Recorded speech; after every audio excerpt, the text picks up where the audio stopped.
and welcome to the NewsX Sunday Guardian Roundtable. But today we are discussing to the headlines of the week, really. If you look at it, we've seen the country has nothing else to do but to debate whether there is a mosque or a masjid, a mandir or a masjid, or to debate other issues rather than the issues of the economy, issues that really matter.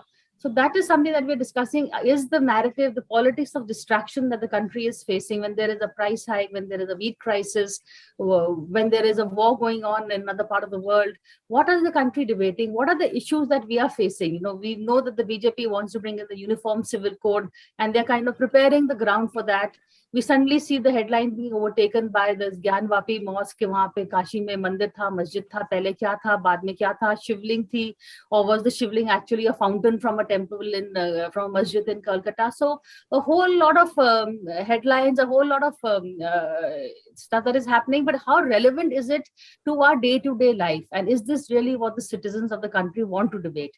That is something we're going to be discussing today. Joining me on the show is Sandeep Ghosh. He's an editorial writer, political commentator, and now he started his own video blogs. I think they're called vlogs, which are very interesting. Aditi Fadnis, she's the political editor at the Business Standard. Tehseen Poonawalla, political commentator, Congress sympathizer, and Ashutosh, she's the founding editor of satyahindi.com. Sandeep, you and I, we read the headlines every day. We debate them in the television cameras every evening. But is this really what the country needs to hear at this point? That's a call of the media because, Priya, I think it's the media which is discussing. It is you and I who are discussing, you and I who are getting distracted. You and I getting caught into it. And what I think the general public, the common man are thinking or are talking about, I think there is a bit of a disconnect between us and them. So any of these things happening, it could be some talking point, okay, Gyanvapi happening, it could be a talking point at a nukkad or a chopal. But I don't think it is consuming them as much as it is consuming us in the media or people in the cocktail circuit or in drawing rooms. So that is where I think the distraction is more for politicians, for media people, rather than it is for actual people. That's my assessment. Your take on the headlines of the day. We've seen it suits the BJP to have this narrative, but why is the Congress playing into it? That's the bigger question, Priya. I think now the question, therefore, I would say that it would be a mistake to superficially dismiss it as a politics of distraction, as a BJP is trying to. There is a bigger agenda which is happening, here, and BJP is consciously laying, if I were to say, the trap for all opposition parties to walk into it, because they have to, if they do, it's damned, and they don't do, it's damned. Now, so far, a lot of these people who are trying to go into soft Hindutva or BJP minus or something into the space. Now, this challenge has been thrown openly. Come forward. If you're really serious, then talk to us on these issues. And that's where everybody is in a dilemma. If they condemn, they are backtracking on the position they were taking so long. And if they go into it, then there is another kind of a backlash. I think that's a very interesting point raised by Sandeep. That is the BJP forcing the narrative by, now the Congress is caught. It's a catch 44 or 22, whatever it is. Aditi. Yeah, so I think earlier I have to say that I did not agree with this position, but I find now that more and more there is evidence to suggest that the BJP raises these issues ahead of an important election. I mean, look at Gyanvapi. There's two years left for the Lok Sabha election. We are even allowing for lawyers' strike, judges' strike, high court strike, bus operators' strikes, even allowing for all that. It will take about a year or two for some settlement or some movement towards the whole Gyanvapi issue. So I think it's been timed very strategically. And by the time the election, the 2024 election comes around, you will have the whole Gyanvapi thing. It's now not exactly top of the mind, but it's there, it's niggling. And then it will become an important polarizing issue on which all parties will have to take a position. So this is, we've seen this in the past, and it's just a repeat of what has happened in the past. I think politics of Mandir Masjid, we thought Ram Mandir was it, but now Gyanvapi, usse pehle, abhi Uniform Civil Code is definitely going to be coming up in the next few months before the monsoon session. So it's, we can't get out of this Hindu-Muslim trap, really. Tasim. Priya, thank you for having me on the show, and hello to all the fellow panelists and to your viewers. There are two issues that I want to highlight in front of your viewers. Number one, and I agree with what Sandeep and Aditi said before I spoke, that yes, this is a deliberate attempt to polarize the country. So the question then is the logical question: who benefits from it? And obviously, the Bharatiya Janata Party benefits from it because they are the party that is in governance in India, in majority of the states and in the union. And there is inflation, there is the economy contracting, there's joblessness. So obviously they want to distract attention from it. To the second part of what Sandeep said, surprisingly, and to what you asked, I agree, that the Congress and the opposition is falling into that trap. Now, let me move away from Mandir Masjid just for 10 seconds and go to the video of Rahul Gandhi in Nepal. It was of no consequences. A lie was made by the BJP that the woman in the video, which was a very racist lie, is a Chinese agent who honey traps people, and yet the entire Congress party did not defend their leader. Now, you just imagine hypothetically, a lie like this would have tweeted by me, a supporter of the Congress, about Mr. Modi. I wouldn't do that, but just support. And the entire BJP machinery would have come down. And yet Congress did nothing. It was left to people like me, supporters, who had to just make a few Google checks and say she was not that. And not all women who look a particular way are Chinese women. So just look at how the BJP is a master at distracting and how the opposition cannot even defend itself. So that's one part. Number two, are these issues of the country? No, they are not issues of the country. Does Gyanvapi affect the country? No. Does it somewhere strike an emotional chord? Maybe a little bit because of the lies that is put out, but it is not the issue. The issue is inflation and joblessness. But here's what BJP is trying to do. BJP is trying to create an identity, and what the Congress-led opposition must do is, as in cricketing terms, not play on the BJP's pitch. You need to move away and set the narrative and start talking about inflation, jobs, economy. Unfortunately, the opposition is not setting the narrative. I'll give you one last example to end. You see, when the Chintan Shibir, when Rahulji started speaking, and I've tweeted very publicly about this, that was the day of the Thomas Cup finals. Now, the Congress media department should have anticipated that it's the historic moment for India at the Thomas Cup finals. Maybe we could or could not win, and that would, media would cut to it. So Rahulji's speech should have been preponed. Having said that, then you could miss it at that point. The minute Rahulji was speaking and India won the Thomas Cup, the media department should have forecasted that all media will zoom out of his speech and go on to the Thomas Cup. This would happen even if the Honorable Prime Minister was speaking. So immediately a chit should have gone up to Rahulji. He should have declared and congratulated the Indian team as a winner. And all of you in the media would have been forced to carry that bite. And he would have been the first national leader to congratulate the Indian team even before the Honorable Prime Minister. Now you've got to think on your feet. You cannot be old and bureaucratic. We blame the media, we fight with the media, we blame the opposition. Why don't we look within ourselves and say where we can improve? And with no disrespect, we are out of the zamana of newspapers. They're even out of the television zamana. We are on social media. It has to be instant. That very minute, that bite of Rahulji would have gone viral. People like me would have tweeted, look, Rahulji wished even before the Prime Minister, what is Prime Minister doing? You would have set a narrative. You set a narrative. That's what politics is. You don't do it and you blame others. That's not right. अच्छा तो ज़माना आपका है, आपके channels का है. It's really, we are, because you are instant, you're trend setting. So this whole narrative setting that is happening, the media is lending, at least the mainstream media is playing their game. So how do we get out of this trap? And how important is, whether there is a mandir or a masjid? No, Priya, first of all, I do not agree with you that the Gyanvapi Masjid or Ayodhya is not an issue. I think it's a national issue and it's talked about in each and every home. Whether we want to believe it, whether we want to to confront this issue or not, that's a different thing altogether. I think if it's not dominating issue more than price rise. I think it is. See, sometimes we live in our own world and we believe that whatever we believe is the truth. The fact is that Gyanvapi is an issue. Ayodhya was an issue, and Mathura is an issue. So let's not live in some kind of our make-believe world.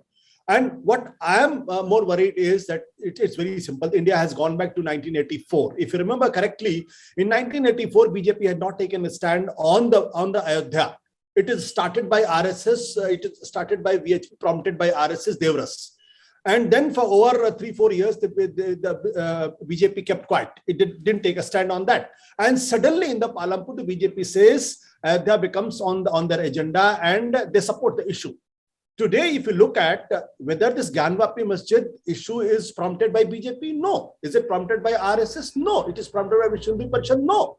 Some anonymous people had gone to the court and the court has intervened despite the Religious Places Act 1991 and the Supreme Court endorsing that in its judgment on the Babri Masjid.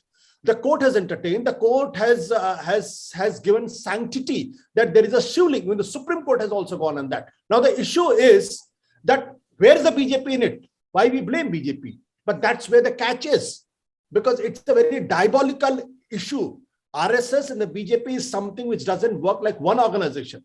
There are 1,001 more than an organization, and nobody knows who is Ashwini Upadhyay. Ashwini Upadhyay has gone to the court and challenging the Religious Places Act 1991 and saying the date has to be pre-poured to some 1100 AD, something like that. Who is he? He's a BJP person, and he's a committed RSS harassment. So this is a very smart strategy in that sense. This is basically in the context of 2024 elections, because BJP has nothing to offer at present. BJP has no issue or cannot ask vote in the name of achievement of the government. So let's face it. Media is discussing because people are interested in it. If the people are not interested, people are not watching, media will not discuss it. I had spent enough time in television and I know how the television works. It's not that the government has prompted, the BJP has prompted. The people are watching it. Yeah. See, Ashutosh, I have a lot of respect for Ashutosh, and he knows that, but he's contradicting himself. Sandeep and I speak for you, Sandeep, never said that the Gyanvapi mosque is not an issue. Of course, it's an issue. Is it at this moment a more important issue than inflation and joblessness? No, it is an issue, but not more important. And of course, we understand that emotions can take over at any given time. This is true for across the world. However, Ashutosh, where you go absolutely wrong in your analysis, with due respect, is there are things being festered down our throat at the instance of the BJP, which you're agreeing, because the BJP does not have anything to showcase in its achievements. So, for example, and Ashutosh, I'm going to go back to the UPA era when y'all in the media would kept encouraging Anna Hazare an absolute fraud and keep showing him 24/7 when he had hardly 500 people, showing as if there are millions of people and that was the only issue of the country. That is what I'm trying to say. This is being thrown down people's throat. And once you consume too much, as Hitler's propagandist said, when you keep spreading a lie, eventually it becomes a truth. So if you keep putting propaganda, obviously that propaganda takes over your mind space. Just one more thing, Ashutosh, please allow me to complete. Just one more thing. Is the media doing it because people want to watch? No. We all know where the media gets its WhatsApp from, what agendas have to be taken up. And today it is an unfortunate reality of our times, Ashutosh, the times we live in. When you were editor, you had the guts to question the Prime Minister. And I say this with respect. Today's editors don't have the guts to question the Prime Minister. They are told from PMO, and you know who WhatsApps what has to be the agenda. And we even predict what the agenda will be. So I am telling you before Gujarat, and you say this, Priya, before Gujarat, the agenda will be something to do with Pakistan, Dawood Ibrahim, if they don't find it, Shashi Tharoor, and if none of that work, there will be a story of how Mr. Modi, unfortunately, his life is under threat, and he should never his life be under threat. All of these stories are going to come out. You know it and I know it. So let's understand how the media works, and we cannot move away from that reality, Ashutosh. See, today we live in a world where you can monitor television by every half an hour. I have a digital YouTube channel, and I know which issue is viewed by people in millions and which issues are not watched even by one or two. You do an excellent show on price rise, people will not watch. You do excellent show on unemployment, people will not watch. You do excellent shows on the municipal issues, people will not watch. If you do a story around Mr. Modi, either this way or that, people are watching. If you do a story on Rahul Gandhi, people are not watching. So if you do a story on the Gyanvapi, people are watching. That means what? It's reflective of the people's interest in the issue. So let's face it. I know economy is an issue, unemployment is an issue, price rise is an issue, but is it as big an issue as in public perception, not in your perception and my perception? In public perception, are these bigger issues? I think Gyanvapi is much bigger issue because it connects a card with the people. I'm going to take a break and come back, and I'm going to ask Sandeep a question as to, whether the BJP is playing it smart and picking up issues that resound emotionally with the people. They're also, A, are they directing the emotion? And B, are they also picking on the feedback they get and then playing up those issues like the Gyanvapi mosque? So just a quick break. We're going to come back.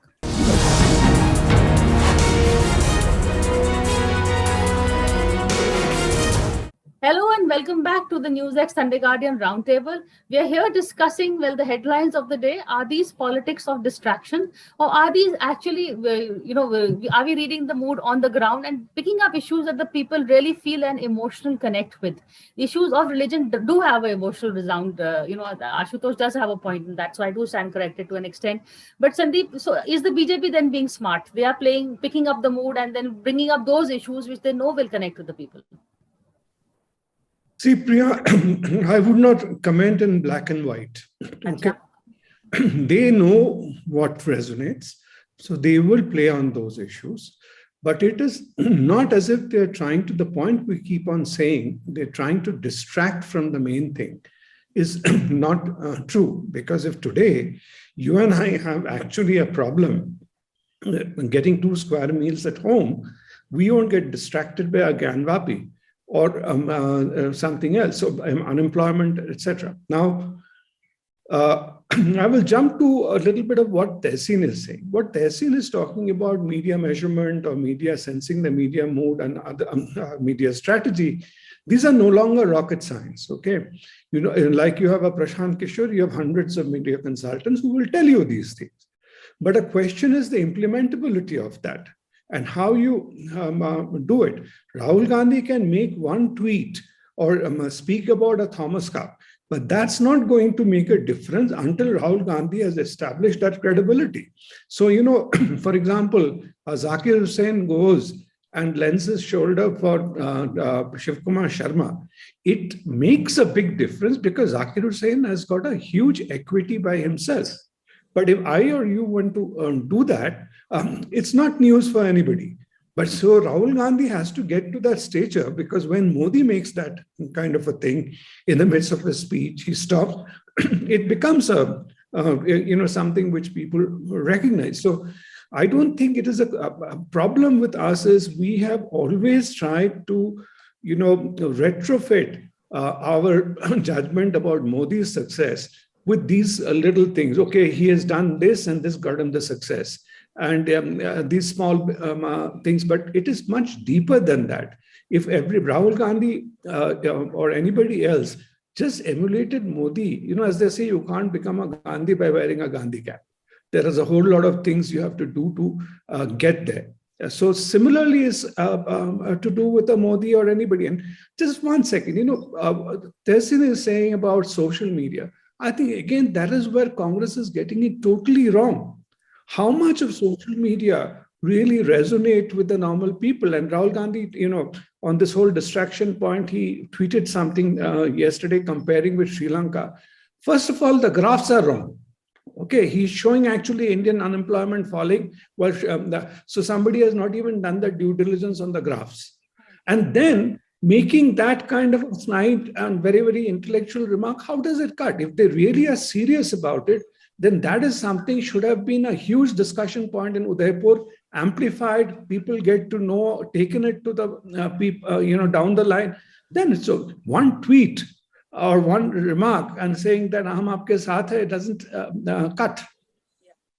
Good points there. Let Aditi come in there. Aditi, so then it boils down to the credibility of the person. What Rahul may talk about China, he may be right on the economy, he was right on COVID, but there is no credibility. Modi may say anything, he may, but he has the credibility to carry the narrative. If he talks about uniform civil code, people will start focusing on that. If he talks COVID ko aise harana hai, people will rather believe him, maybe unscientific, rather than Rahul Gandhi, who's scientific. So it's end of the day, it's the credibility of the persona also that carries a lot of weight in this.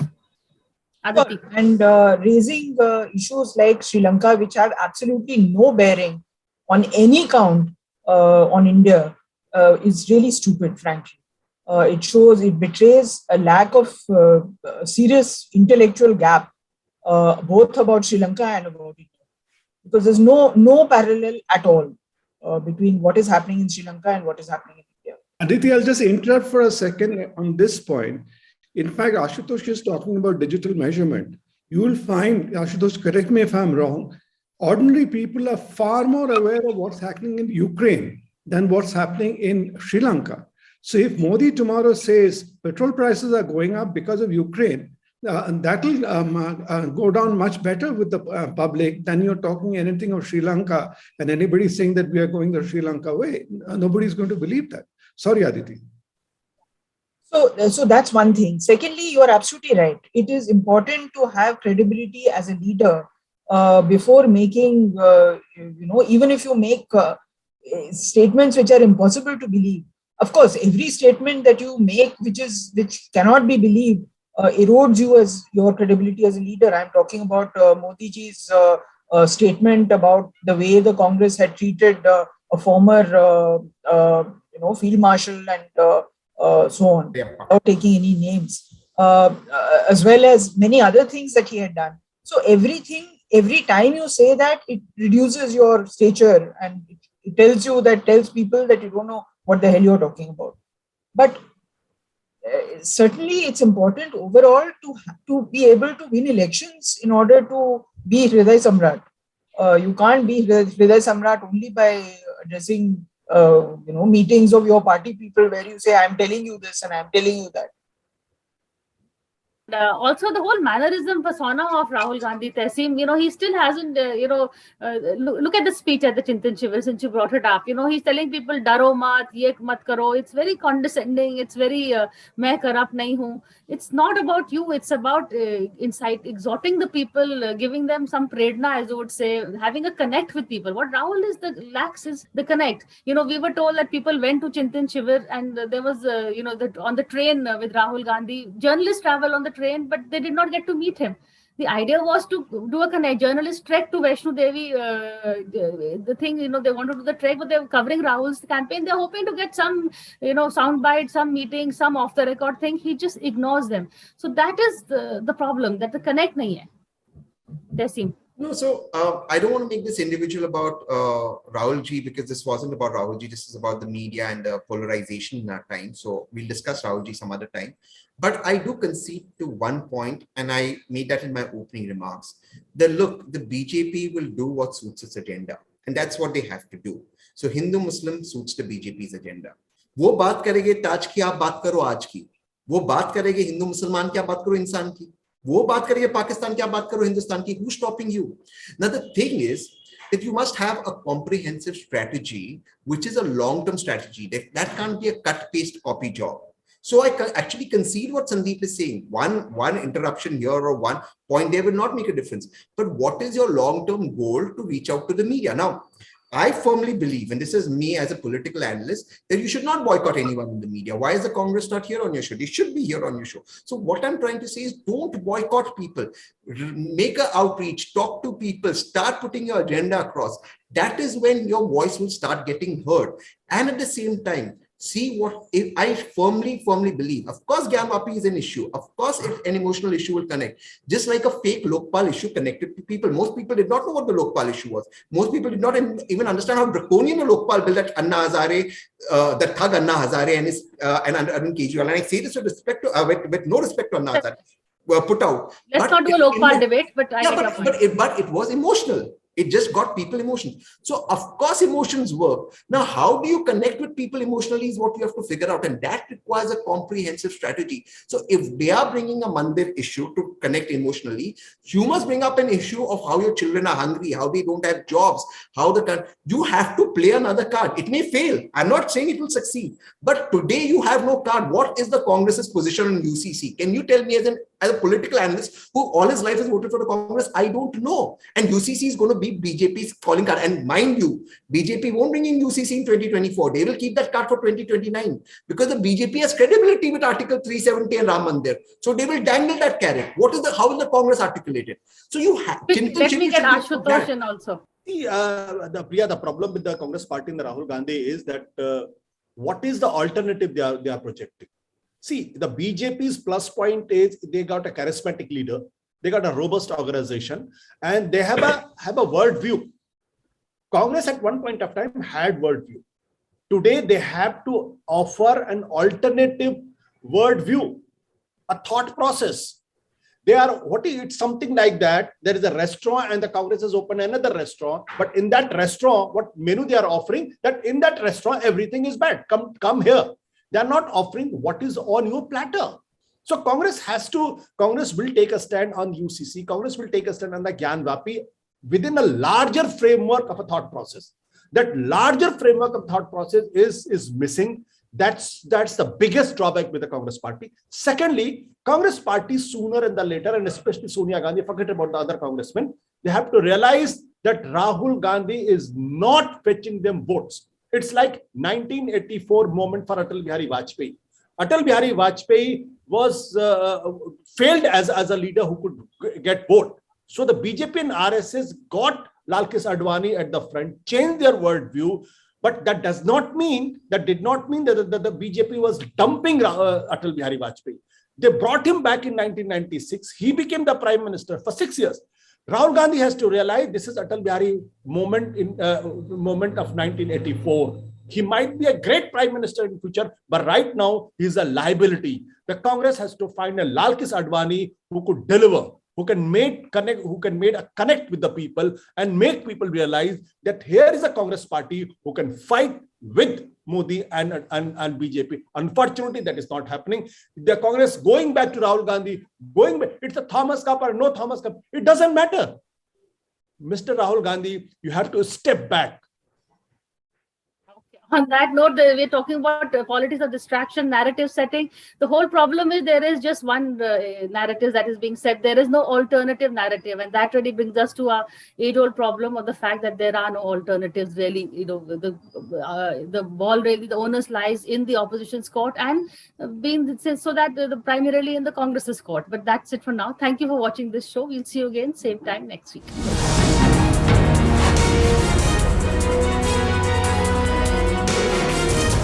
For more such videos, subscribe to the NewsX YouTube channel, hit the bell icon.